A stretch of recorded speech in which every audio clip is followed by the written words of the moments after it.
Сәлем баршаңызға, мен Жайнагүл. Менің каналыма тіркеліп, лайк басып, комментарий қалдырып кетіңіздер. Мен сіздерге бисақ ингредиенттен тұратын қытырлақ вафлиді ұсынатын боламын. Рецепті видеоның астында жазулы тұр.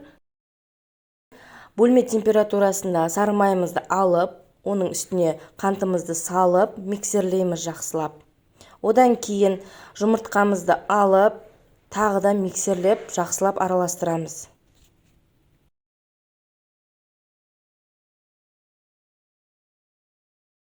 Ситодан өткізілген ұнымызды жайлап біртіндеп салып отыра миксерлейміз.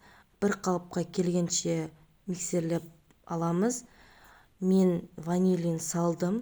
Ванилинді өздеріңіздің қалауларыңызша салуға болады, салмауға да болады. Қызған вафельницамызға майымызды жағып, бір қасықтан салып пісіріп отырамыз. Вафельницамыздан вафлеміз шыққаннан кейін сразу орап тастау керек, өйткені қатып кетеді. Сол үшін тезірек орап тастаған жақсы. Екі түрлі қылып орауға болады. Біреуін үшбұрышты, біреуін трубочка қылып. Мен трубочка қылып орадым. Арасына вареную сгущенка немесе басқа да өздеріңіздің қалауларыңызша салуға болады.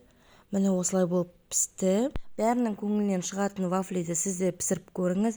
Менің каналыма тіркеліп, лайк басып, пікірлеріңізді қалдырып кетіңіздер. Мен міндетті түрде жауап беремін. Ас болсын, сау болыңыздар.